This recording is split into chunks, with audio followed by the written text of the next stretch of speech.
ألف لام ميم ذلك الكتاب لا ريب فيه هدى للمتقين الذين يؤمنون بالغيب ويقيمون الصلاة ومما رزقناهم ينفقون والذين يؤمنون بما أنزل إليك وما أنزل من قبلك وبالآخرة هم يوقنون أولئك على هدى من ربهم وأولئك هم المفلحون إن الذين كفروا سواء عليهم أأنذرتهم أم لم تنذرهم لا يؤمنون ختم الله على قلوبهم وعلى سمعهم وعلى أبصارهم غشاوة ولهم عذاب عظيم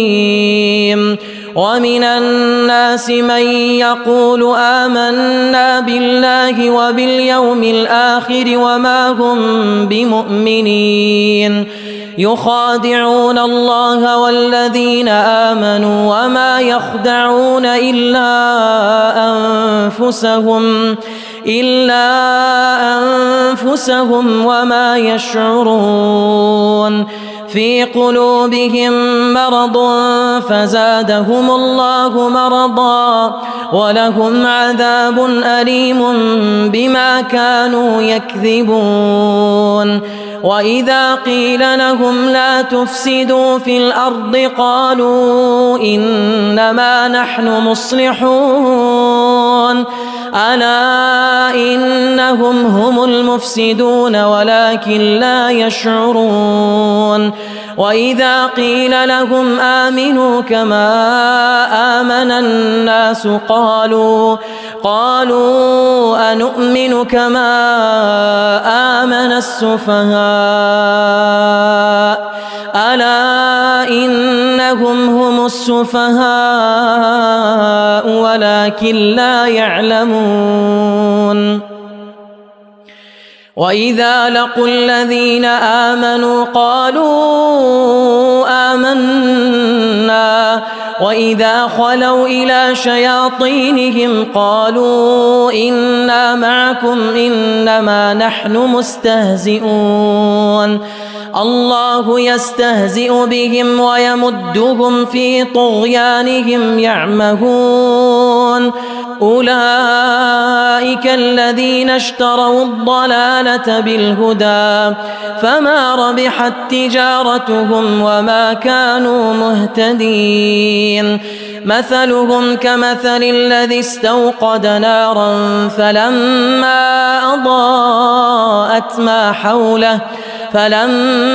أضاءت ما حوله ذهب الله بنورهم وتركهم في ظلمات لا يبصرون صم بكم عمي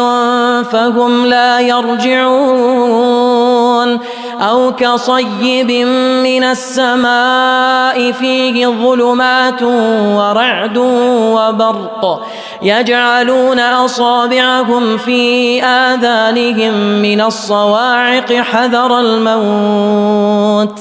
والله محيط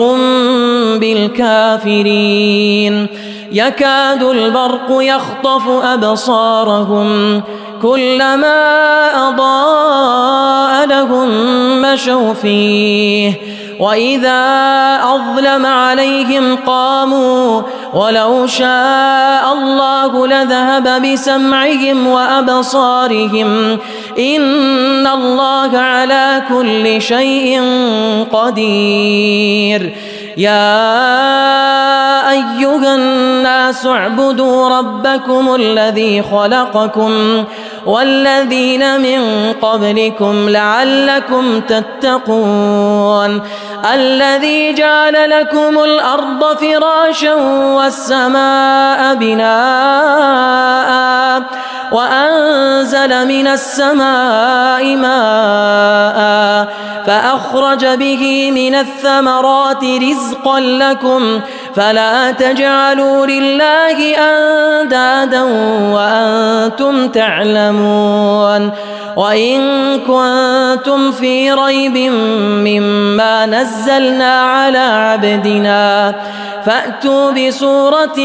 من مثله وادعوا شهداءكم من دون الله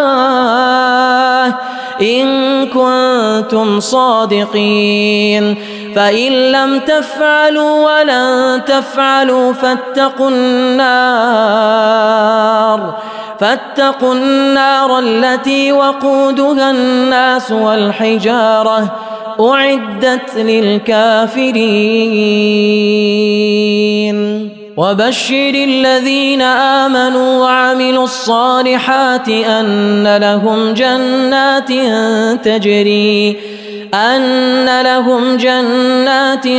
تجري من تحتها الأنهار كلما رزقوا منها من ثمرة رزقا قالوا هذا الذي رزقنا من قبل وأتوا به متشابها ولهم فيها أزواج مطهرة وهم فيها خالدون إن الله لا يستحيي أن يضرب مثلا ما بعوضة فما فوقها فأما الذين آمنوا فيعلمون أنه الحق من ربهم وأما الذين كفروا فيقولون ماذا أراد الله بهذا مثلا يضل به كثيرا ويهدي به كثيرا وما يضل به إلا الفاسقين الذين ينقضون عهد الله من بعد ميثاقه ويقطعون ما أمر الله به أن يوصل ويفسدون في الأرض أولئك هم الخاسرون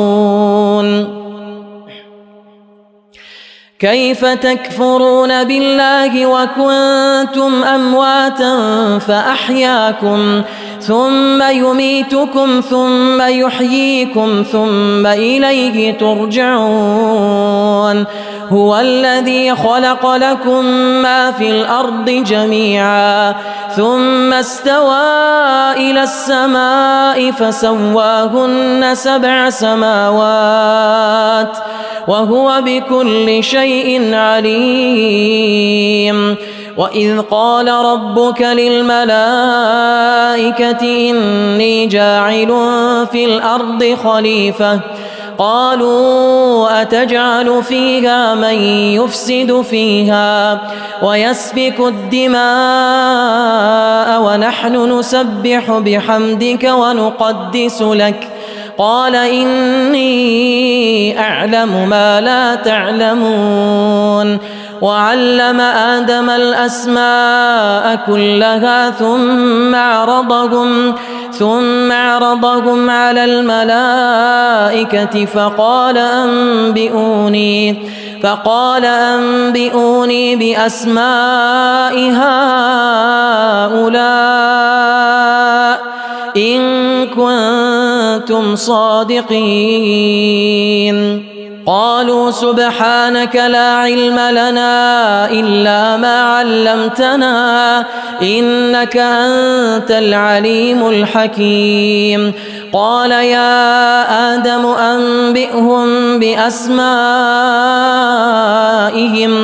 فلما أنبأهم بأسمائهم قال ألم أقل لكم إني أعلم غيب السماوات والأرض وأعلم ما تبدون وما كنتم تكتمون وإذ قلنا للملائكة اسجدوا لآدم فسجدوا إلا إبليس أبى واستكبر وكان من الكافرين وقلنا يا آدم اسكن أنت وزوجك الجنة وكلا منها رغدا حيث شئتما ولا تقربا هذه الشجرة فتكونا من الظالمين فأزلهما الشيطان عنها فأخرجهما مما كانا فيه وقلنا اهبطوا بعضكم لبعض عدو ولكم في الأرض مستقر ومتاع إلى حين فتلقى آدم من ربه كلمات فتاب عليه إنه هو التواب الرحيم قلنا اهبطوا منها جميعا فإما يأتينكم مني هدى فمن تبع هداي فلا خوف عليهم ولا هم يحزنون والذين كفروا وكذبوا بآياتنا أولئك أصحاب النار هم فيها خالدون يا بني إسرائيل اذكروا نعمتي التي أنعمت عليكم وأوفوا بعهدي أوف بعهدكم وإياي فارهبون وآمنوا بما أنزلت مصدقا لما معكم ولا تكونوا أول كافر به ولا تشتروا بآياتي ثمنا قليلا وإياي فاتقون ولا تلبسوا الحق بالباطل وتكتموا الحق وأنتم تعلمون وأقيموا الصلاة وآتوا الزكاة واركعوا مع الراكعين أتأمرون الناس بالبر وتنسون أنفسكم وأنتم تتلون الكتاب أفلا تعقلون واستعينوا بالصبر والصلاة وإنها لكبيرة إلا على الخاشعين الذين يظنون أنهم ملاقو ربهم وأنهم إليه راجعون يا بني إسرائيل اذكروا نعمتي التي أنعمت عليكم وأني فضلتكم على العالمين واتقوا يوما لا تجزي نفس عن نفس شيئا ولا يقبل منها شفاعة ولا يؤخذ منها عدل ولا هم ينصرون وإذ نجيناكم من آل فرعون يسومونكم سوء العذاب يذبحون أبناءكم ويستحيون نساءكم وفي ذلكم بلاء من ربكم عظيم وإذ فرقنا بكم البحر فأنجيناكم وأغرقنا آل فرعون وأنتم تنظرون وإذ واعدنا موسى 40 ليلة ثم اتخذتم العجل من بعده وأنتم ظالمون ثم عفونا عنكم من بعد ذلك لعلكم تشكرون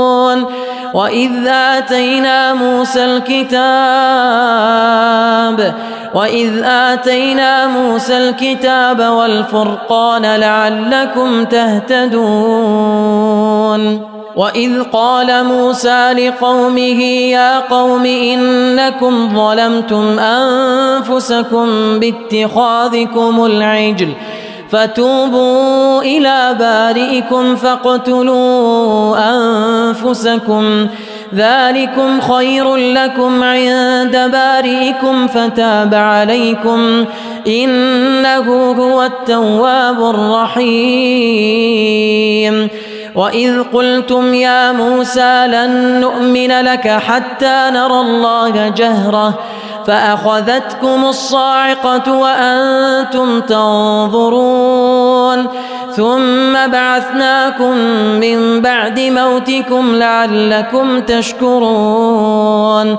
وظللنا عليكم الغمام وأنزلنا عليكم المن والسلوى كلوا من طيبات ما رزقناكم وما ظلمونا ولكن كانوا أنفسهم يظلمون وإذ قلنا ادخلوا هذه القرية فكلوا منها حيث شئتم رغدا وادخلوا الباب سجدا وقولوا حطة نغفر لكم خطاياكم وسنزيد المحسنين فبدل الذين ظلموا قولا غير الذي قيل لهم فأنزلنا على الذين ظلموا رجزا من السماء بما كانوا يفسقون وإذ استسقى موسى لقومه فقلنا اضرب بعصاك الحجر فانفجرت منه 12 عينا قد علم كل أناس مشربهم كلوا واشربوا من رزق الله ولا تعثوا في الأرض مفسدين وإذ قلتم يا موسى لن نصبر على طعام واحد فادع لنا ربك يخرج لنا مما تنبت الأرض من بقلها وقثائها وفومها وعدسها وبصلها قال أتستبدلون الذي هو أدنى بالذي هو خير اهبطوا مصرا فإن لكم ما سألتم وضربت عليهم الذلة والمسكنة وباءوا بغضب من الله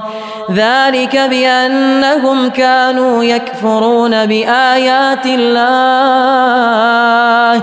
ويقتلون النبيين بغير الحق ذلك بما عصوا وكانوا يعتدون إن الذين آمنوا والذين هادوا والنصارى والصابئين من آمن بالله واليوم الآخر وعمل صالحا فلهم أجرهم عند ربهم ولا خوف عليهم ولا هم يحزنون وإذ أخذنا ميثاقكم ورفعنا فوقكم الطور خذوا ما آتيناكم بقوة واذكروا ما فيه لعلكم تتقون ثم توليتم من بعد ذلك فلولا فضل الله عليكم ورحمته لكنتم من الخاسرين ولقد علمتم الذين اعتدوا منكم في السبت فقلنا لهم كونوا قردة خاسئين فجعلناها نكالا لما بين يديها وما خلفها وموعظة للمتقين وإذ قال موسى لقومه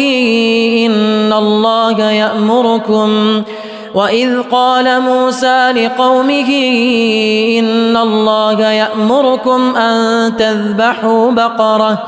قالوا أتتخذنا هزوا قال أعوذ بالله أن أكون من الجاهلين قالوا ادع لنا ربك يبين لنا ما هي قال إنه يقول إنها بقرة لا فارض ولا بكر عوان بين ذلك فافعلوا ما تؤمرون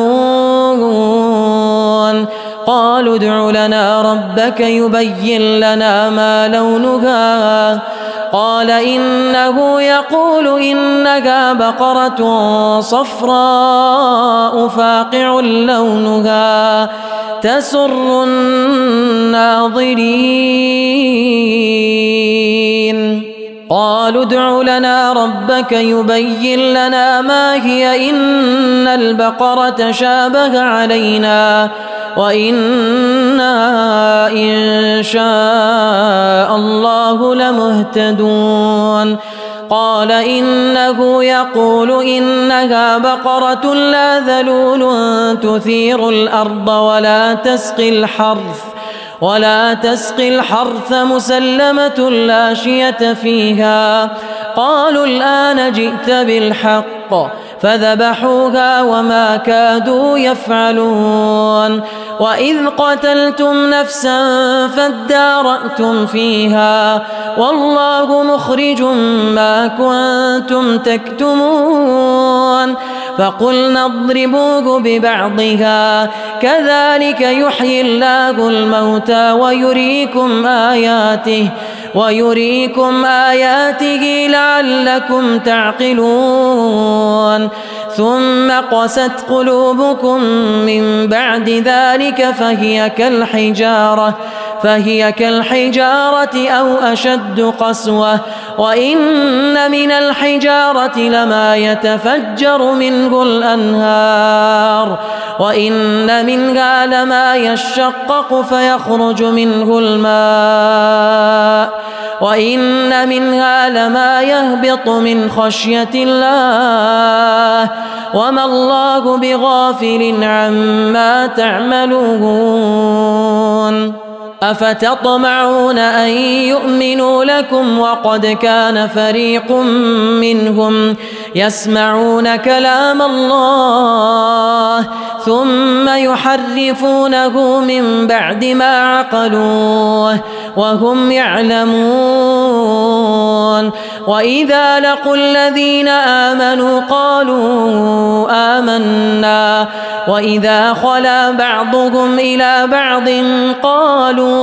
قالوا أتحدثونهم بما فتح الله عليكم ليحاجوكم به عند ربكم أفلا تعقلون أولا يعلمون أن الله يعلم ما يسرون وما يعلنون ومنهم أميون لا يعلمون الكتاب إلا أماني وإن هم إلا يظنون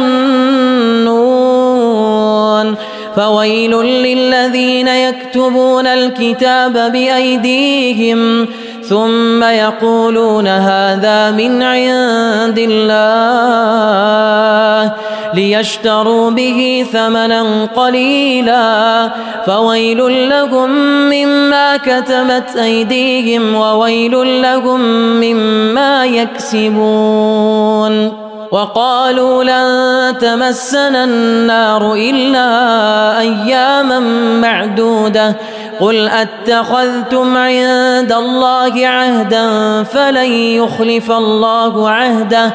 أم تقولون على الله ما لا تعلمون بلى من كسب سيئة وأحاطت به خطيئته فأولئك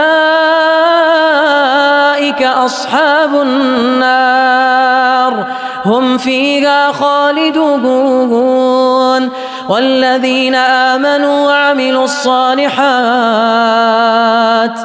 أولئك أصحاب الجنة هم فيها خالدون وإذ أخذنا ميثاق بني إسرائيل لا تعبدون إلا الله وبالوالدين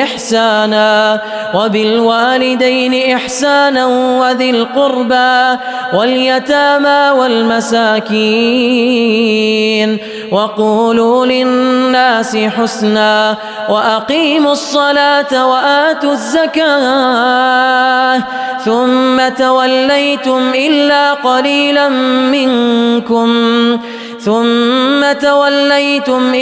قليلا منكم وأنتم معرضون وإذ أخذنا ميثاقكم لا تسفكون دماءكم ولا تخرجون أنفسكم من دياركم ثم أقررتم وأنتم تشهدون ثم أنتم هؤلاء تقتلون أنفسكم وتخرجون فريقا منكم من ديارهم تظاهرون عليهم بالإثم والعدوان وإن يأتوكم أسارى تفادوهم وهو محرم عليكم إخراجهم أفتؤمنون ببعض الكتاب وتكفرون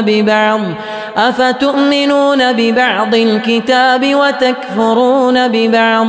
فما جزاء من يفعل ذلك منكم إلا خزي في الحياة الدنيا ويوم القيامة يردون إلى أشد العذاب وما الله بغافل عما تعملون أولئك الذين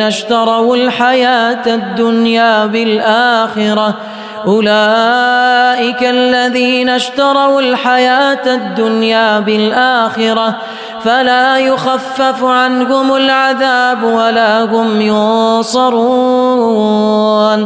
ولقد آتينا موسى الكتاب وقفينا من بعده بالرسل وآتينا عيسى ابن مريم البينات وأيدناه بروح القدس أفكلما جاءكم رسول بما لا تهوى أنفسكم استكبرتم ففريقا كذبتم وفريقا تقتلون وقالوا قلوبنا غلف بل لعنهم الله بكفرهم فقليلا ما يؤمنون ولما جاءهم كتاب من عند الله مصدق لما معهم وكانوا من قبل يستفتحون على الذين كفروا فلما جاءهم ما عرفوا كفروا به فلعنة الله على الكافرين بئس ما اشتروا به أنفسهم أن يكفروا بما أنزل الله بغيا أن ينزل الله من فضله على من يشاء من عباده فباءوا بغضب على غضب وللكافرين عذاب مهين وإذا قيل لهم آمنوا بما أنزل الله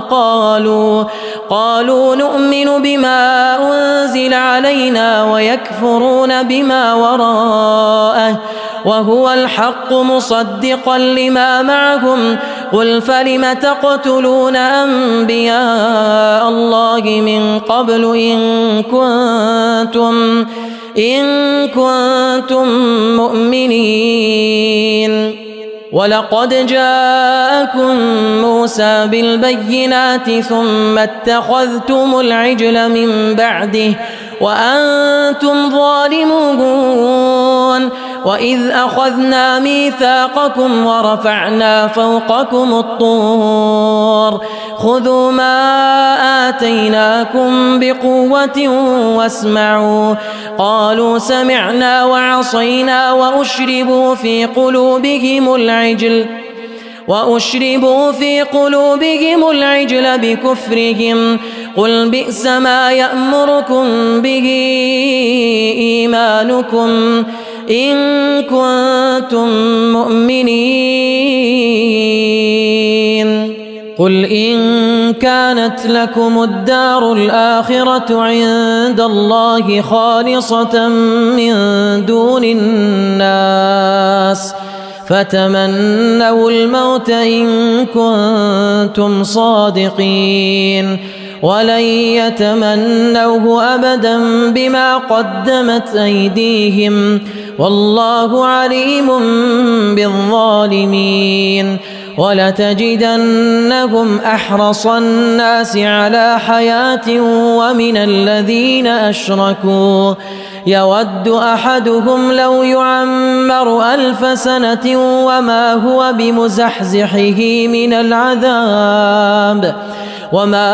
بمزحزحه من العذاب أن يعمر والله بصير بما يعملون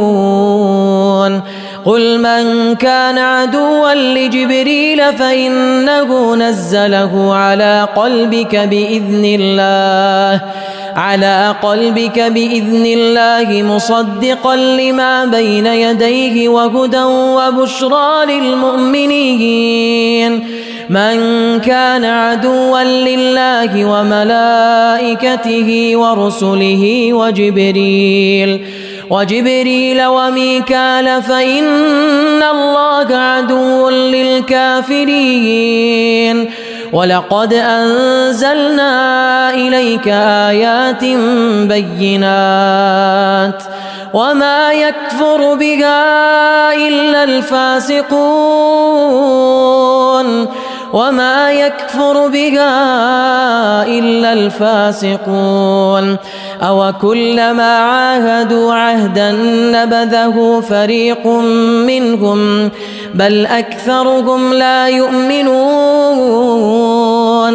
ولما جاءهم رسول من عند الله مصدق لما معهم نبذ فريق من الذين أوتوا كتاب الله وراء ظهورهم كأنهم لا يعلمون واتبعوا ما تتلو الشياطين على ملك سليمان وما كفر سليمان ولكن الشياطين كفروا يعلمون الناس السحر وما أنزل على الملكين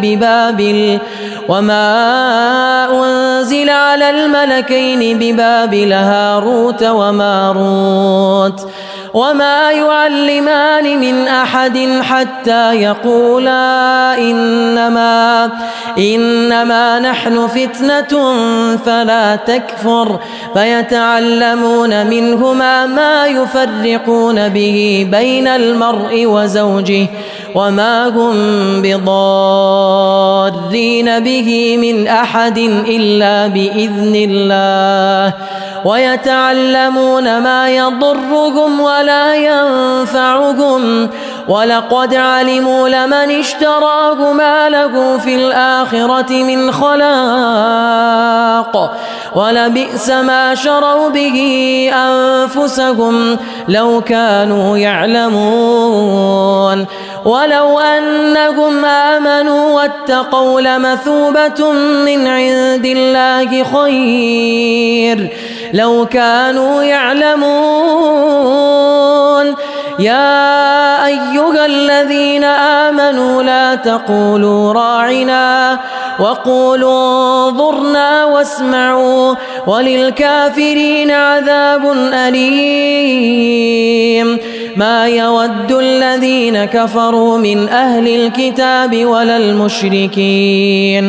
ولا المشركين أن ينزل عليكم من خير من ربكم والله يختص برحمته من يشاء والله ذو الفضل العظيم ما ننسخ من آية أو ننسها نأت بخير منها أو مثلها ألم تعلم أن الله على كل شيء قدير ألم تعلم أن الله له ملك السماوات والأرض وما لكم من دون الله من ولي ولا نصير أم تريدون أن تسألوا رسولكم كما سئل موسى من قبل ومن يتبدل الكفر بالإيمان فقد ضل سواء السبيل ود كثير من أهل الكتاب لو يردونكم من بعد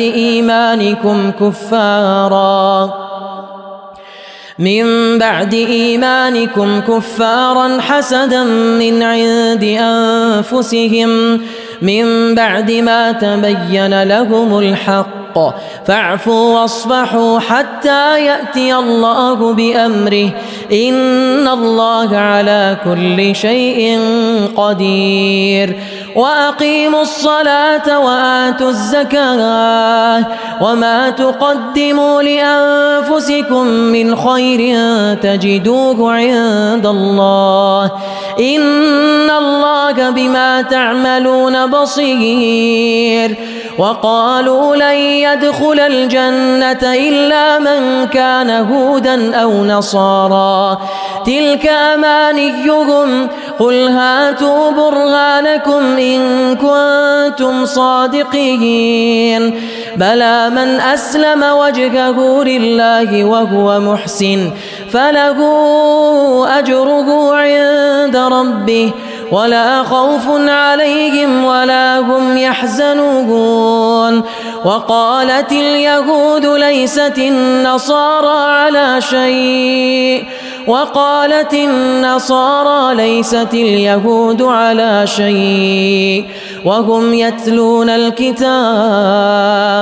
كذلك قال الذين لا يعلمون مثل قولهم فالله يحكم بينهم يوم القيامة فيما كانوا فيه يختلفون ومن أظلم ممن منع مساجد الله أن يذكر فيها اسمه وسعى في خرابها أولئك ما كان لهم أن يدخلوها إلا خائفين لهم في الدنيا خزي ولهم في الآخرة عذاب عظيم ولله المشرق والمغرب فأينما تولوا فثم وجه الله إن الله واسع عليم وقالوا اتخذ الله ولدا سبحانه بل له ما في السماوات والأرض كل له قانتون بديع السماوات والأرض وإذا قضى أمرا فإنما يقول له كن فيكون وقال الذين لا يعلمون لولا يكلمنا الله أو تأتينا آية كذلك قال الذين من قبلهم مثل قولهم تشابهت قلوبهم قد بينا الآيات لقوم يوقنون إنا أرسلناك بالحق بشيرا ونذيرا ولا تسأل عن أصحاب الجحيم ولن ترضى عنك اليهود ولا النصارى حتى تتبع ملتهم قل إن هدى الله هو الهدى ولئن اتبعت أهواءهم بعد الذي جاءك من العلم ما لك من الله من ولي ولا نصير الذين آتيناهم الكتاب يتلونه حق تلاوته أولئك يؤمنون به ومن يكفر به فأولئك هم الخاسرون يا بني إسرائيل اذكروا نعمتي التي أنعمت عليكم وأني فضلتكم على العالمين واتقوا يوما لا تجزي نفس عن نفس شيئا ولا يقبل منها عدل ولا تنفعها شفاعة ولا هم ينصرون وإذ ابتلى إبراهيم ربه بكلمات فأتمهن قال إني جاعلك للناس إماما قال ومن ذريتي قال لا ينال عهد الظالمين وإذ جعلنا البيت مثابة للناس وأمنا واتخذوا من مقام إبراهيم مصلى وعهدنا إلى إبراهيم وإسماعيل أن طهر بيتي للطائفين والعاكفين والركع السجود وإذ قال إبراهيم رب اجعل هذا بلدا آمنا وارزق أهله من الثمرات من آمن منهم بالله واليوم الآخر قال ومن كفر فأمتعه قليلا ثم أضطره إلى عذاب النار وبئس المصير وإذ يرفع إبراهيم القواعد من البيت وإسماعيل ربنا تقبل منا إنك أنت السميع العليم ربنا واجعلنا مسلمين لك ومن ذريتنا أمة مسلمة لك وأرنا مناسكنا وتب علينا إنك أنت التواب الرحيم ربنا وابعث فيهم رسولا منهم يتلو عليهم آياتك ويعلمهم الكتاب والحكمة ويزكيهم إنك أنت العزيز الحكيم ومن يرغب عن ملة إبراهيم إلا من سفه نفسه ولقد اصطفيناه في الدنيا وإنه في الآخرة لمن الصالحين إذ قال له ربه أسلم قال أسلمت لرب العالمين ووصى بها إبراهيم بنيه ويعقوب يا بني إن الله اصطفى لكم الدين فلا تموتن إلا وأنتم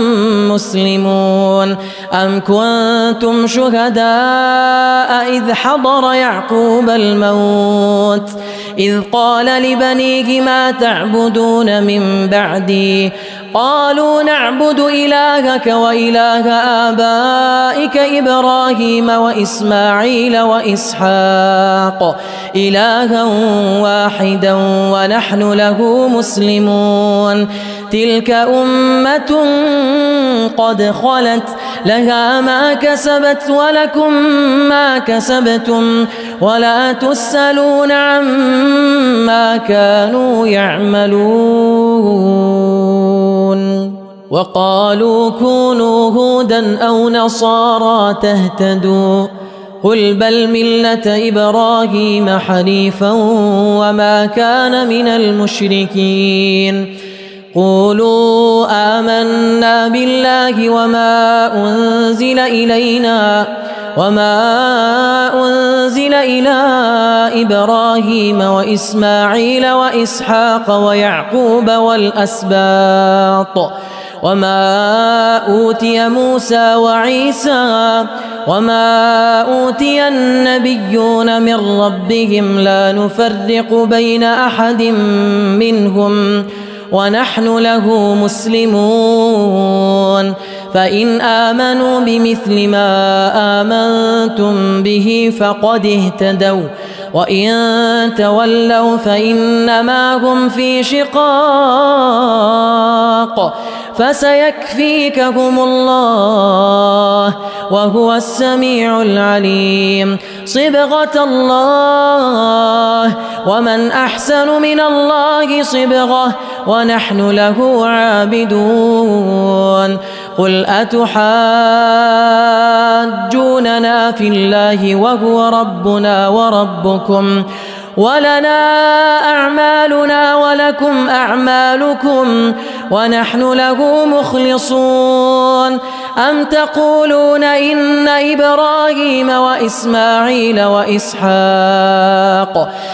تقولون إن إبراهيم وإسماعيل وإسحاق ويعقوب والأسباط كانوا هودا أو نصارى قل أأنتم أعلم أم الله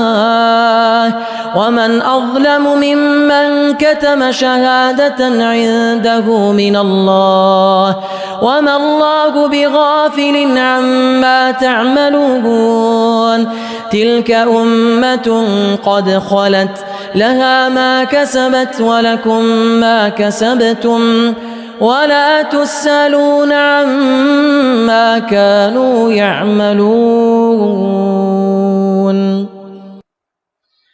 سيقول السفهاء من الناس ما ولاهم عن قبلتهم التي كانوا عليها قل لله المشرق والمغرب يهدي من يشاء إلى صراط مستقيم وكذلك جعلناكم أمة وسطا لتكونوا شهداء على الناس ويكون الرسول عليكم شهيدا وما جعلنا القبلة التي كنت عليها إلا لنعلم من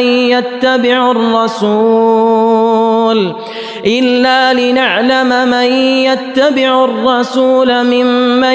ينقلب على عقبيه وإن كانت لكبيرة إلا على الذين هدى الله وما كان الله ليضيع إيمانكم إن الله بالناس لرؤوف رحيم قد نرى تقلب وجهك في السماء فلنولينك قبلة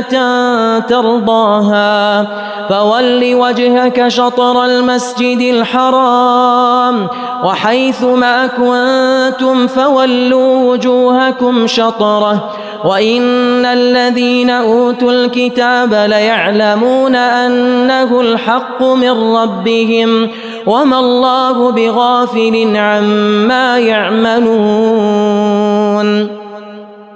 ولئن أتيت الذين أوتوا الكتاب بكل آية ما تبعوا قبلتك وما أنت بتابع قبلتهم وما بعضهم بتابع قبلة بعض ولئن اتبعت أهواءهم من بعد ما جاءك من العلم إنك إذا لمن الظالمين الذين آتيناهم الكتاب يعرفونه كما يعرفون أبناءهم وإن فريقا منهم ليكتمون الحق وهم يعلمون الحق من ربك فلا تكونن من الممترين ولكل وجهة هو موليها فاستبقوا الخيرات أينما تكونوا يأت بكم الله جميعا إن الله على كل شيء قدير ومن حيث خرجت فول وجهك شطر المسجد الحرام وإنه للحق من ربك وما الله بغافل عما تعملون ومن حيث خرجت فول وجهك شطر المسجد الحرام وحيث ما كنتم فولوا وجوهكم شطره لئلا يكون للناس عليكم حجة إلا الذين ظلموا منهم فلا تخشوهم واخشوني ولأتم نعمتي عليكم ولعلكم تهتدون كما أرسلنا فيكم رسولا منكم يتلو عليكم آياتنا ويزكيكم ويعلمكم الكتاب والحكمة ويعلمكم ما لم تكونوا تعلمون فاذكروني أذكركم واشكروا لي ولا تكفرون يا أيها الذين آمنوا استعينوا بالصبر والصلاة إن الله مع الصابرين ولا تقولوا لمن يقتل في سبيل الله أموات بل أحياء ولكن لا تشعرون ولنبلونكم بشيء من الخوف والجوع ونقص من الأموال والأنفس والثمرات وبشر الصابرين الذين إذا أصابتهم مصيبة قالوا إنا لله وإنا إليه راجعون أولئك عليهم صلوات من ربهم ورحمة وأولئك هم المهتدون إن الصفا والمروة من شعائر الله فمن حج البيت أو اعتمر فلا جناح عليه أن يطوف بهما ومن تطوع خيرا فإن الله شاكر عليم إن الذين يكتمون ما أنزلنا من البينات والهدى من بعد ما بيناه للناس في الكتاب أولئك يلعنهم الله ويلعنهم اللاعنون إلا الذين تابوا وأصلحوا وبينوا فأولئك أتوب عليهم وأنا التواب الرحيم إن الذين كفروا وماتوا وهم كفار أولئك عليهم لعنة الله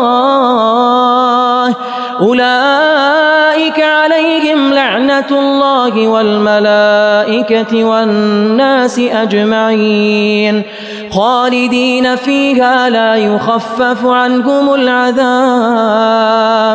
ولا هم ينظرون وإلهكم إله واحد لا إله إلا هو الرحمن الرحيم إن في خلق السماوات والأرض واختلاف الليل والنهار والفلك التي تجري في البحر بما ينفع الناس الناس وما أنزل الله من السماء من ماء فأحيا به الأرض بعد موتها وبث فيها من كل دابة وتصريف الرياح والسحاب المسخر بين السماء والأرض لآيات لقوم يعقلون ومن الناس من يتخذ من دون الله أندادا يحبونهم كحب الله والذين آمنوا أشد حبا لله ولو يرى الذين ظلموا إذ يرون العذاب أن القوة لله جميعا وأن الله شديد العذاب إذ تبرأ الذين اتبعوا من الذين اتبعوا ورأوا العذاب وتقطعت بهم الأسباب وقال الذين اتبعوا لو أن لنا كرة فنتبرأ منهم كما تبرأوا منا كذلك يريهم الله أعمالهم حسرات عليهم وما هم بخارجين من النار يا أيها الناس كلوا مما في الأرض حلالا طيبا ولا تتبعوا خطوات الشيطان إنه لكم عدو مبين إنما يأمركم بالسوء والفحشاء وأن تقولوا على الله ما لا تعلمون وإذا قيل لهم اتبعوا ما أنزل الله قالوا بل نتبع ما ألفينا عليه آباءنا أولو كان آباؤهم لا يعقلون شيئا ولا يهتدون ومثل الذين كفروا كمثل الذي ينعق بما لا يسمع إلا دعاء ونداء صم بكم عمي فهم لا يعقلون يا أيها الذين آمنوا كلوا من طيبات ما رزقناكم واشكروا لله إن كنتم إياه تعبدون إنما حرم عليكم الميتة والدم ولحم الخنزير وما أهل به لغير الله فمن اضطر غير باغ ولا عاد فلا إثم عليه إن الله غفور رحيم إن الذين يكتمون ما أنزل الله من الكتاب ويشترون به ثمنا قليلا أولئك ما يأكلون في بطونهم إلا النار ولا يكلمهم الله يوم القيامة ولا يزكيهم ولهم عذاب أليم أولئك الذين اشتروا الضلالة بالهدى والعذاب بالمغفرة فما أصبرهم على النار ذلك بأن الله نزل الكتاب بالحق وإن الذين اختلفوا في الكتاب لفي شقاق بعيد ليس البر أن تولوا وجوهكم قبل المشرق والمغرب ولكن البر من آمن بالله واليوم الآخر والملائكة والكتاب والنبيين وآتى المال على حبه ذوي القربى واليتامى والمساكين وابن السبيل والسائلين وفي الرقاب وأقام الصلاة وآتى الزكاة والموفون بعهدهم إذا عاهدوا والصابرين في البأساء والضراء وحين البأس أولئك الذين صدقوا وأولئك هم المتقون. يا أيها الذين آمنوا كتب عليكم القصاص في القتلى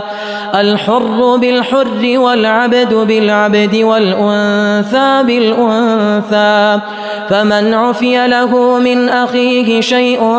فاتباع بالمعروف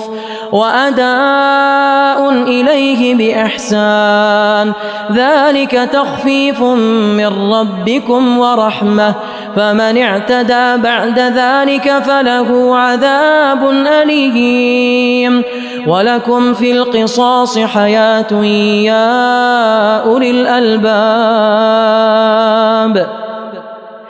ولكم في القصاص حياة يا أولي الألباب لعلكم تتقون. كتب عليكم إذا حضر أحدكم الموت إن ترك خيرا الوصية للوالدين والأقربين بالمعروف حقا على المتقين فمن بدله بعدما سمعه فإنما إثمه على الذين يبدلونه إن الله سميع عليم. فمن خاف من موص جنفا أو إثما فأصلح بينهم فلا إثم عليه إن الله غفور رحيم. يا أيها الذين آمنوا كتب عليكم الصيام كما كتب على الذين من قبلكم لعلكم تتقون. أياما معدودات فمن كان منكم مريضا أو على سفر فعدة من أيام أخر وعلى الذين يطيقونه فدية طعام مسكين فمن تطوع خيرا فهو خير له وأن تصوموا خير لكم إن كنتم تعلمون. شهر رمضان الذي أنزل فيه القرآن هدى للناس وبينات من الهدى والفرقان فمن شهد منكم الشهر فليصمه ومن كان مريضا أو على سفر فعدة من أيام أخر يريد الله بكم اليسر ولا يريد بكم العسر ولتكملوا العدة ولتكبروا الله على ما هداكم ولعلكم تشكرون. وإذا سألك عبادي عني فإني قريب أجيب دعوة الداع إذا دعان فليستجيبوا لي وليؤمنوا بي لعلهم يرشدون. أحل لكم ليلة الصيام الرفث إلى نسائكم هن لباس لكم وأنتم لباس لهن علم الله أنكم كنتم تختانون أنفسكم فتاب عليكم وعفى عنكم فالآن باشروهن وابتغوا ما كتب الله لكم وكلوا واشربوا حتى يتبين لكم الخيط الأبيض من الخيط الأسود من الفجر ثم أتموا الصيام إلى الليل ولا تباشروهن وأنتم عاكفون في المساجد تلك حدود الله فلا تقربوها كذلك يبين الله آياته للناس لعلهم يتقون ولا تأكلوا أموالكم بينكم بالباطل وتدلوا بها إلى الحكام لتأكلوا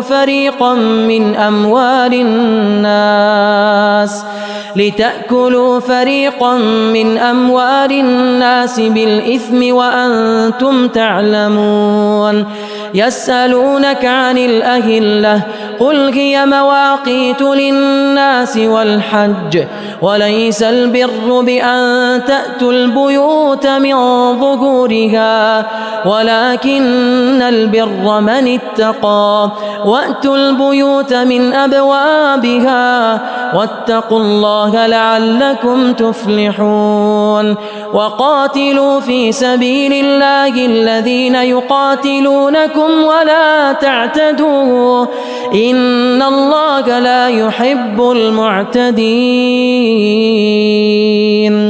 وقتلوهم حيث ثقفتموهم وأخرجوهم من حيث أخرجوكم والفتنة أشد من القتل ولا تقاتلوهم عند المسجد الحرام حتى يقاتلوكم فيه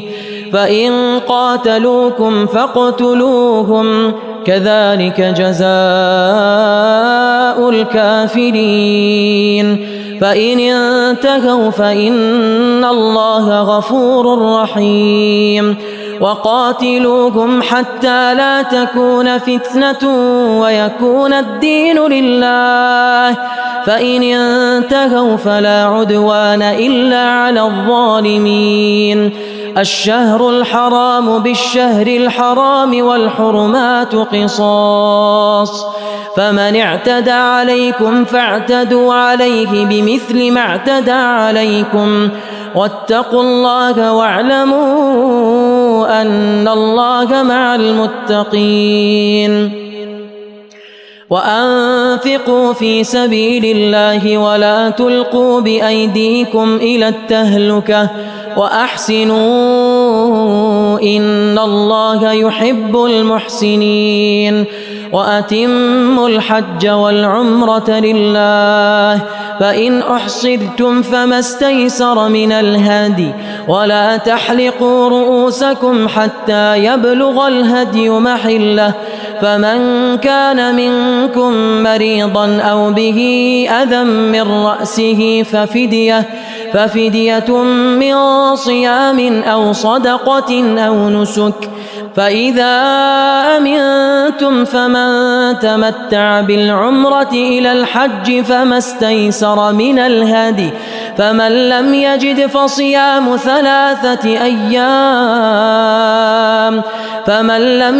فصيام 3 أيام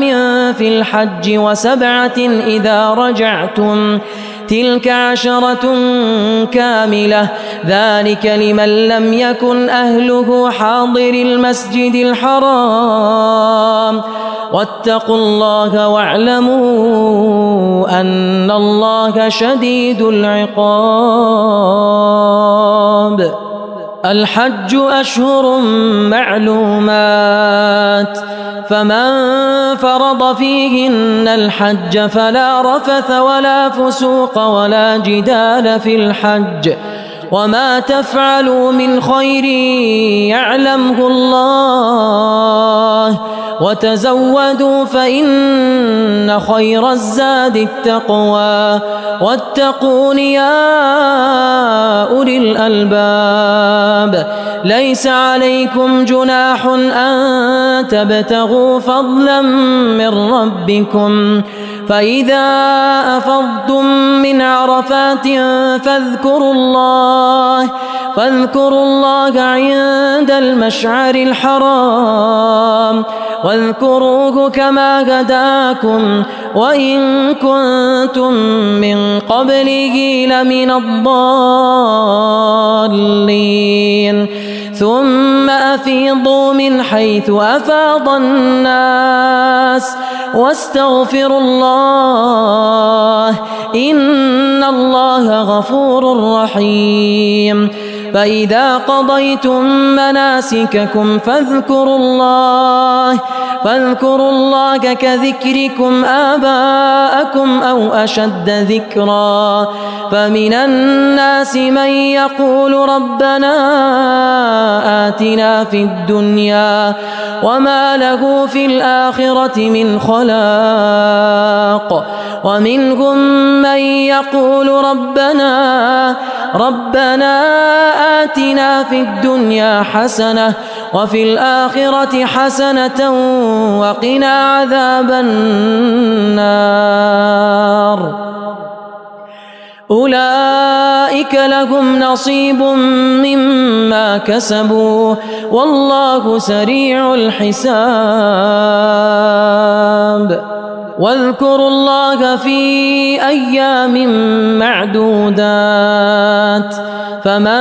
تعجل في يومين فلا إثم عليه ومن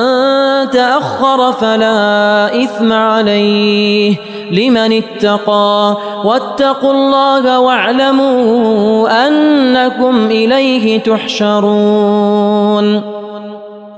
ومن الناس من يعجبك قوله في الحياة الدنيا ويشهد الله على ما في قلبه وهو ألد الخصام وإذا تولى سعى في الأرض ليفسد فيها ويهلك الحرث والنسل والله لا يحب الفساد وإذا قيل له اتق الله أخذته العزة بالإثم فحسبه جهنم ولبئس المهاد ومن الناس من يشري نفسه ابتغاء مرضات الله والله رؤوف بالعباد يا أيها الذين آمنوا ادخلوا في السلم كافة ولا تتبعوا خطوات الشيطان إنه لكم عدو مبين فإن زللتم من بعد ما جاءتكم البينات فاعلموا أن الله عزيز حكيم هل ينظرون إلا أن يأتيهم الله في ظلل من الغمام والملائكة وقضي الأمر وإلى الله ترجع الأمور سل بني إسرائيل كم آتيناهم من آية بينة ومن يبدل نعمة الله من بعد ما جاءته فإن الله شديد العقاب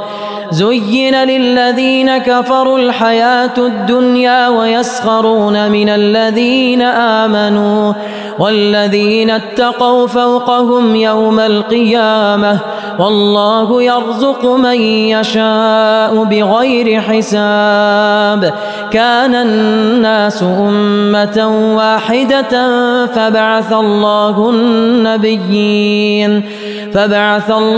النبيين مبشرين ومنذرين وأنزل معهم الكتاب بالحق ليحكم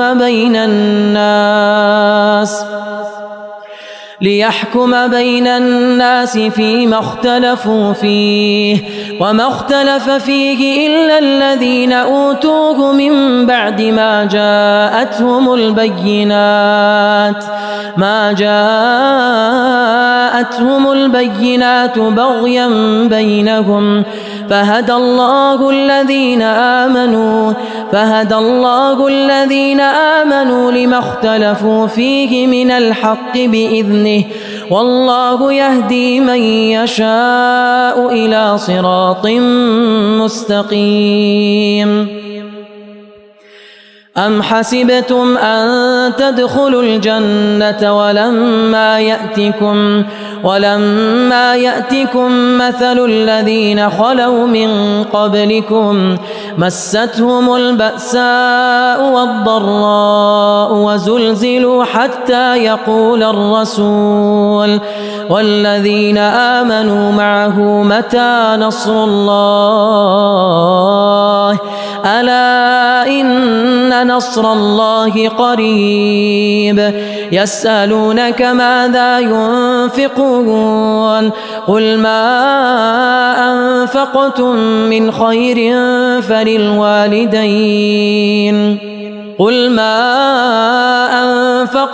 من خير فللوالدين والأقربين واليتامى والمساكين وابن السبيل وما تفعلوا من خير فإن الله به عليم كتب عليكم القتال وهو كره لكم وعسى أن تكرهوا شيئا وهو خير لكم وعسى أن تحبوا شيئا وهو شر لكم والله يعلم وأنتم لا تعلمون يسألونك عن الشهر الحرام قتال فيه قل قتال فيه كبير وصد عن سبيل الله وكفر به والمسجد الحرام وإخراج أهله منه أكبر عند الله والفتنة أكبر من القتل ولا يزالون يقاتلونكم حتى يردوكم عن دينكم إن استطاعوا ومن يرتدد منكم عن دينه فيمت وهو كافر فأولئك حبطت أعمالهم في الدنيا والآخرة وأولئك أصحاب النار هم فيها خالدون إن الذين آمنوا والذين هاجروا وجاهدوا في سبيل الله أولئك يرجون رحمة الله والله غفور رحيم يسألونك عن الخمر والميسر قل فيهما إثم كبير ومنافع للناس وإثمهما أكبر من نفعهما ويسألونك ماذا ينفقون قل العفو كذلك يبين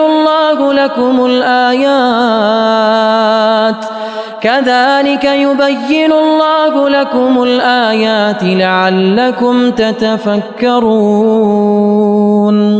في الدنيا والآخرة ويسألونك عن اليتامى قل إصلاح لهم خير وإن تخالطوهم فإخوانكم والله يعلم المفسد من المصلح ولو شاء الله لأعنتكم إن الله عزيز حكيم ولا تنكحوا المشركات حتى يؤمن ولأمة مؤمنة خير من مشركة ولو أعجبتكم ولا تنكحوا المشركين حتى يؤمنوا ولعبد مؤمن خير من مشرك ولو أعجبكم أولئك يدعون إلى النار والله يدعو إلى الجنة والمغفرة بإذنه ويبين آياته للناس لعلهم يتذكرون ويسألونك عن المحيض قل هو أذى فاعتزلوا النساء في المحيض ولا تقربوهن حتى يطهرن فإذا تطهرن فأتوهن من حيث أمركم الله إن الله يحب التوابين ويحب المتطهرين نساؤكم حرث لكم فأتوا حرثكم أنى شئتم وقدموا لأنفسكم واتقوا الله واعلموا أنكم ملاقوه وبشر المؤمنين ولا تجعلوا الله عرضة لأيمانكم أن تبروا وتتقوا وتصلحوا بين الناس والله سميع عليم. لا يؤاخذكم الله باللغو في أيمانكم ولكن يؤاخذكم بما كسبت قلوبكم والله غفور حليم. للذين يؤلون من نسائهم تربص 4 أشهر فإن فاءوا فإن الله غفور رحيم. وإن عزموا الطلاق فإن الله سميع عليم. وإن عزموا الطلاق فإن الله سميع عليم. والمطلقات يتربصن بأنفسهن 3 قروء ولا يحل لهن أن يكتمن ما خلق الله في أرحامهن إن كن يؤمن بالله واليوم الآخر وبعولتهن أحق بردهن في ذلك إن أرادوا إصلاحا ولهن مثل الذي عليهن بالمعروف وللرجال عليهن درجة والله عزيز حكيم. الطلاق 2 فإمساك بمعروف أو تسريح بإحسان ولا يحل لكم أن تأخذوا مما آتيتموهن شيئا إلا أن يخافا ألا يقيما حدود الله فإن خفتم ألا يقيما حدود الله فلا جناح عليهما فيما افتدت به تلك حدود الله فلا تعتدوها ومن يتعد حدود الله فأولئك هم الظالمون. ومن يتعد حدود الله فأولئك هم الظالمون. فإن طلقها فلا تحل له من بعد حتى تنكح زوجا غيره فإن طلقها فلا جناح عليهما أن يتراجعا إن ظنا أن يقيما حدود الله وتلك حدود الله يبينها لقوم يعلمون. وإذا طلقتم النساء فبلغن أجلهن فأمسكوهن بمعروف أو سرحوهن بمعروف ولا تمسكوهن ضرارا لتعتدوا ومن يفعل ذلك فقد ظلم نفسه ولا تتخذوا آيات الله هزوا واذكروا نعمة الله عليكم وما أنزل عليكم من الكتاب والحكمة يعظكم به واتقوا الله واعلموا أن الله بكل شيء عليم. وإذا طلقتم النساء فبلغن أجلهن فلا تعضلوهن أن ينكحن أزواجهن إذا تراضوا بينهم بالمعروف ذلك يوعظ به من كان منكم يؤمن بالله واليوم الآخر ذلكم أزكى لكم وأطهر والله يعلم وأنتم لا تعلمون. والوالدات يرضعن أولادهن حولين كاملين لمن أراد أن يتم الرضاعة وعلى المولود له رزقهن وكسوتهن بالمعروف لا تكلف نفس إلا وسعها لا تضار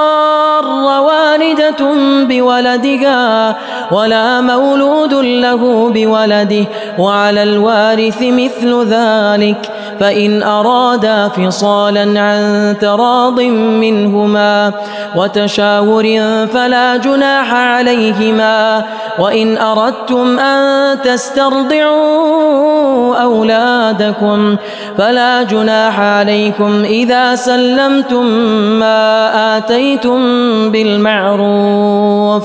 واتقوا الله واعلموا أن الله بما تعملون بصير والذين يتوفون منكم ويذرون أزواجا يتربصن بأنفسهن 4 أشهر وعشرا فإذا بلغن أجلهن فلا جناح عليكم فيما فعلن في أنفسهن بالمعروف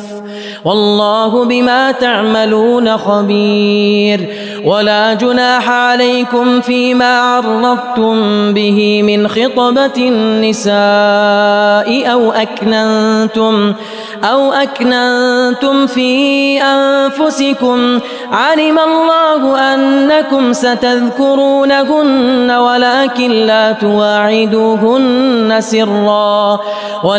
لا تواعدوهن سرا إلا أن تقولوا قولا معروفا ولا تعزموا عقدة النكاح حتى يبلغ الكتاب أجله واعلموا أن الله يعلم ما في أنفسكم فاحذروه واعلموا أن الله غفور حليم لا جناح عليكم إن طلقتم النساء ما لم تمسوهن أو تفرضوا لهن فريضة ومتعوهن على الموسع قدره وعلى المقتر قدره متاعا بالمعروف حقا على المحسنين وإن طلقتموهن من قبل أن تمسوهن وقد فرضتم لهن فريضة فنصف ما فرضتم إلا أن يعفون أو يعفو الذي بيده عقدة النكاح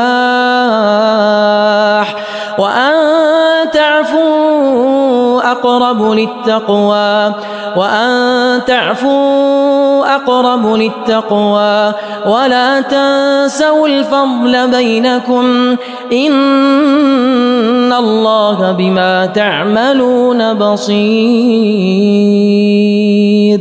حافظوا على الصلوات والصلاة الوسطى وقوموا لله قانتين فإن خفتم فرجالا أو ركبانا فإذا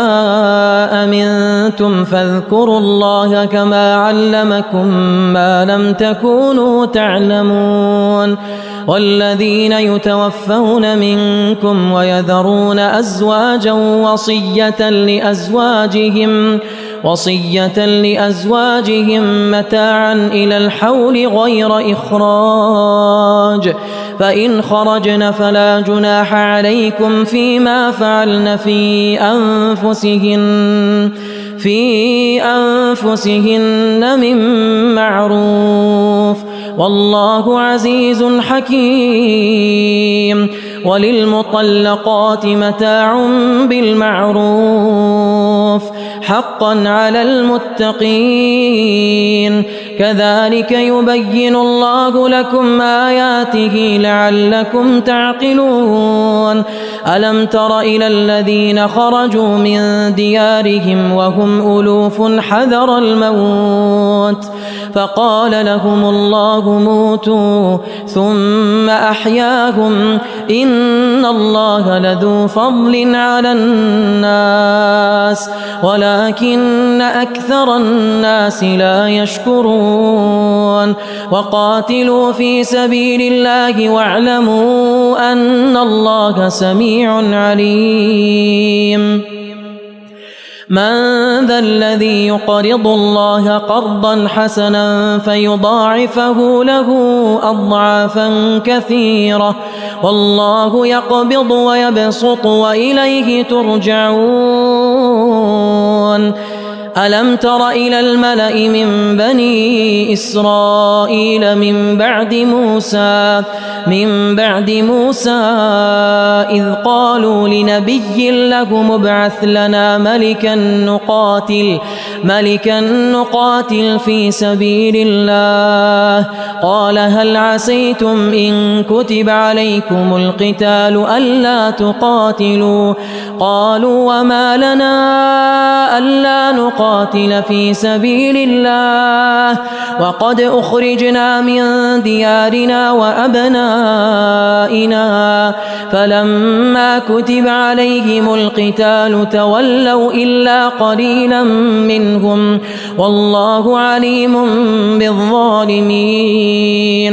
وقال لهم نبيهم إن الله قد بعث لكم طالوت ملكا قالوا أنى يكون له الملك علينا ونحن أحق بالملك منه ولم يؤت سعة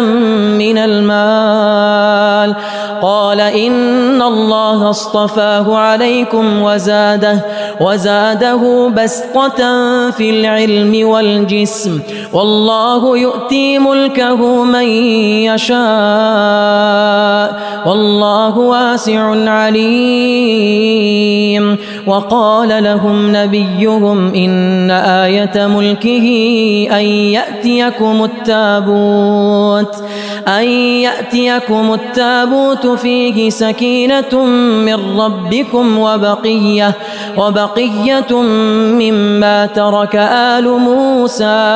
مما ترك آل موسى وآل هارون تحمله الملائكة إن في ذلك لآية لكم إن كنتم مؤمنين فلما فصل طالوت بالجنود قال إن الله مبتليكم بنهر فمن شرب منه فليس مني ومن لم يطعمه فإنه مني إلا من اغترف غرفة بيده فشربوا منه إلا قليلا منهم فلما جاوزه هو والذين آمنوا معه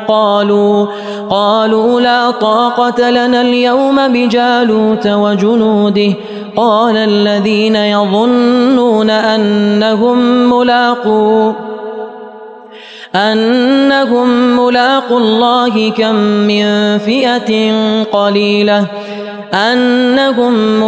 الله كم من فئة قليلة غلبت فئة كثيرة بإذن الله والله مع الصابرين ولما برزوا لجالوت وجنوده قالوا ربنا أفرغ علينا صبرا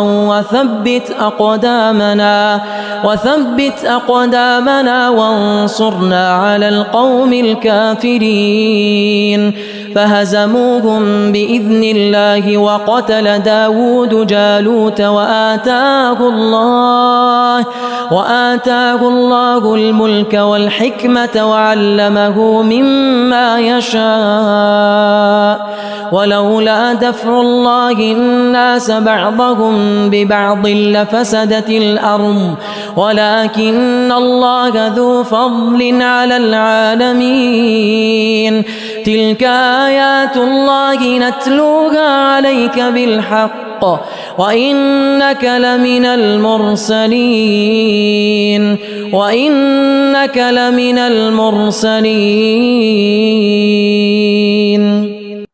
تلك الرسل فضلنا بعضهم على بعض منهم من كلم الله ورفع بعضهم درجات وآتينا عيسى ابن مريم البينات وأيدناه بروح القدس ولو شاء الله ما اقتتل الذين من بعدهم من بعد ما جاءتهم البينات ولكن اختلفوا فمنهم من آمن ومنهم من كفر ولو شاء الله ما اقتتلوا ولكن الله يفعل ما يريد يا أيها الذين آمنوا أنفقوا مما رزقناكم من قبل أن يأتي يوم لا بيع فيه ولا خلة ولا شفاعة والكافرون هم الظالمون الله لا إله إلا هو الحي القيوم لا تأخذه سنة ولا نوم له ما في السماوات وما في الأرض من ذا الذي يشفع عنده إلا بإذنه يعلم ما بين أيديهم وما خلفهم ولا يحيطون بشيء من علمه إلا بما شاء وسع كرسيه السماوات والأرض ولا يؤوده حفظهما وهو العلي العظيم لا إكراه في الدين قد تبين الرشد من الغي فمن يكفر بالطاغوت ويؤمن بالله فقد استمسك بالعروة الوثقى لا انفصام لها والله سميع عليم الله ولي الذين آمنوا يخرجهم من الظلمات إلى النور والذين كفروا أولياؤهم الطاغوت يخرجونهم من النور إلى الظلمات أولئك أصحاب النار هم فيها خالدون ألم تر إلى الذي حاج إبراهيم في ربه أن آتاه الله الملك إذ قال إبراهيم ربي الذي يحيي ويميت قال أنا أحيي وأميت قال إبراهيم فإن الله يأتي بالشمس من المشرق فأت بها من المغرب فبهت الذي كفر والله لا يهدي القوم الظالمين أو كالذي مر على قرية وهي خاوية على عروشها قال أنى يحيي هذه الله بعد موتها فأماته الله 100 عام ثم بعثه قال كم لبثت قال لبثت يوما أو بعض يوم قال بل لبثت 100 عام فانظر إلى طعامك وشرابك لم يتسنه وانظر إلى حمارك ولنجعلك آية للناس وانظر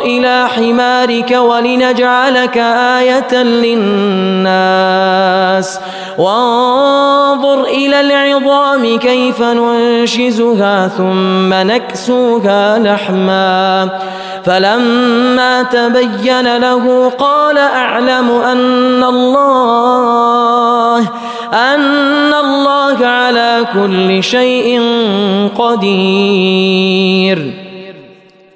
وإذ قال إبراهيم رب أرني كيف تحيي الموتى قال أولم تؤمن قال بلى ولكن ليطمئن قلبي قال فخذ 4 من الطير فصرهن إليك ثم اجعل على كل جبل منهن جزءا ثم ادعهن يأتينك سعيا واعلم أن الله عزيز حكيم. مثل الذين ينفقون أموالهم في سبيل الله كمثل حبة أنبتت 7 سنابل في كل سنبلة 100 حبة والله يضاعف لمن يشاء والله واسع عليم. الذين ينفقون أموالهم في سبيل الله ثم لا يتبعون ما أنفقوا منا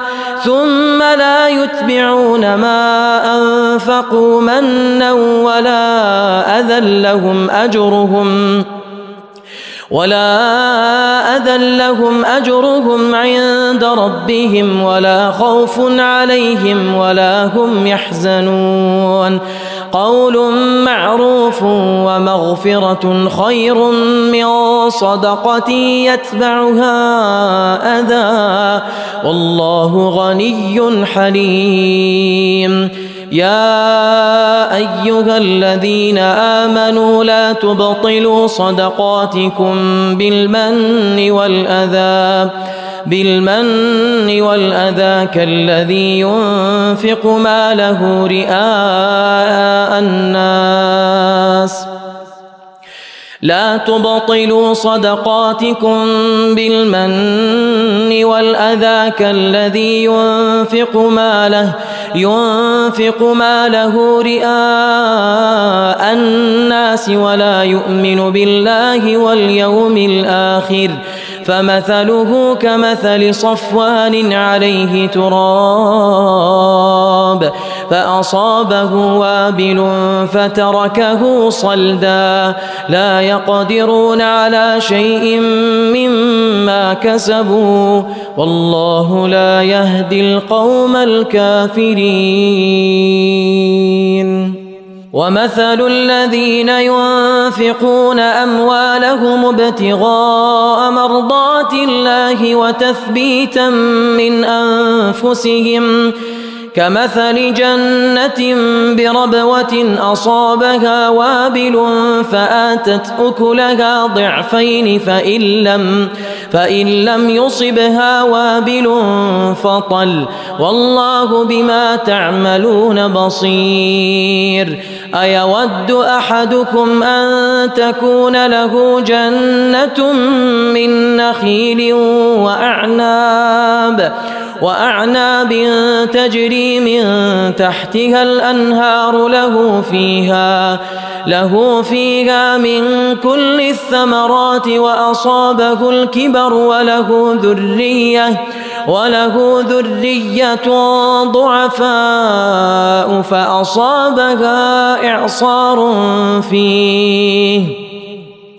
فأصابها إعصار فيه نار فاحترقت كذلك يبين الله لكم الآيات لعلكم تتفكرون يا أيها الذين آمنوا أنفقوا من طيبات ما كسبتم ومما أخرجنا لكم من الأرض ولا تيمموا الخبيث منه تنفقون ولستم بآخذيه إلا أن تغمضوا فيه واعلموا أن الله غني حميد الشيطان يعدكم الفقر ويأمركم بالفحشاء والله يعدكم مغفرة منه وفضلا والله واسع عليم يؤتي الحكمة من يشاء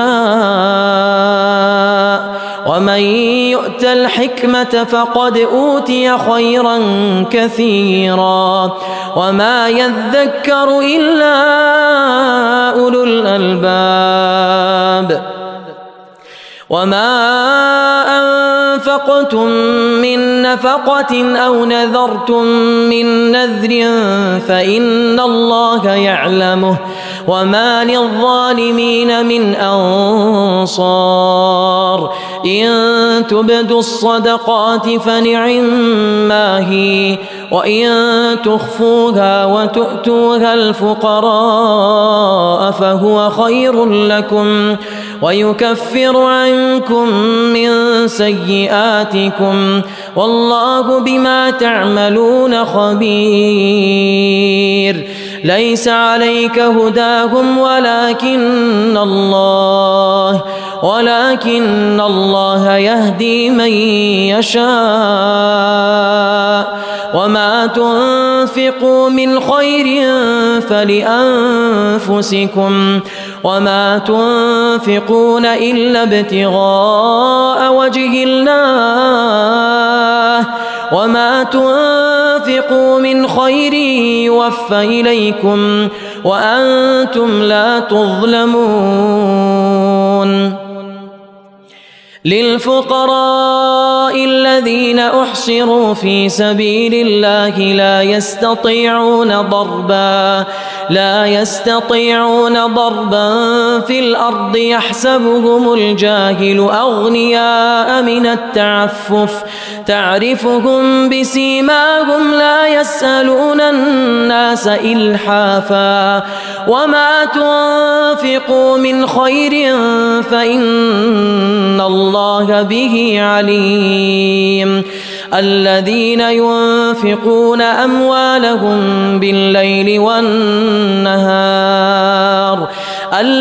ينفقون أموالهم بالليل والنهار سرا وعلانية فلهم أجرهم عند ربهم ولا خوف عليهم ولا هم يحزنون الذين يأكلون الربا لا يقومون إلا كما يقوم الذي يتخبطه الشيطان من المس الذين يأكلون الربا لا يقومون إلا كما يقوم الذي يتخبطه الشيطان من المس ذلك بأنهم قالوا إنما البيع مثل الربا وأحل الله البيع وحرم الربا فمن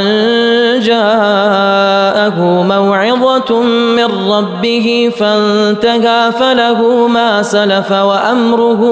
إلى الله ومن عاد فأولئك أصحاب النار هم فيها خالدون يمحق الله الربا ويربي الصدقات والله لا يحب كل كفار أثيم إن الذين آمنوا وعملوا الصالحات وأقاموا الصلاة وآتوا الزكاة لهم أجرهم عند ربهم ولا خوف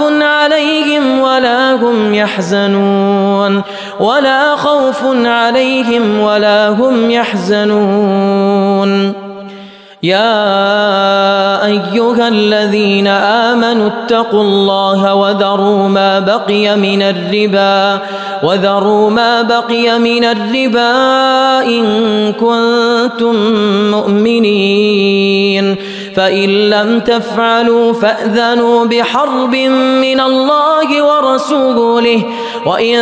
تبتم فلكم رؤوس أموالكم لا تظلمون ولا تظلمون وإن كان ذو عسرة فنظرة إلى ميسرة وأن تصدقوا خير لكم إن كنتم تعلمون واتقوا يوما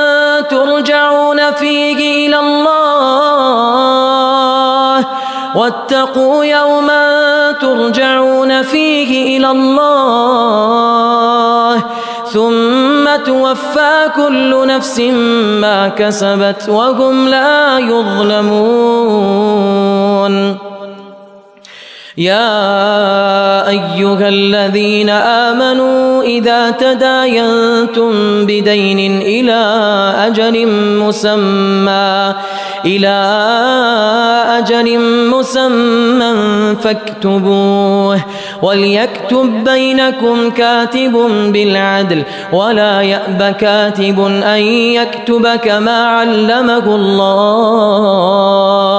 فليكتب وليملل الذي عليه الحق وليتق الله ربه ولا يبخس منه شيئا فإن كان الذي عليه الحق سفيها أو ضعيفا أو لا يستطيع أن يمل هو فليملل وليه بالعدل واستشهدوا شهيدين من رجالكم فإن لم يكونا رجلين فرجل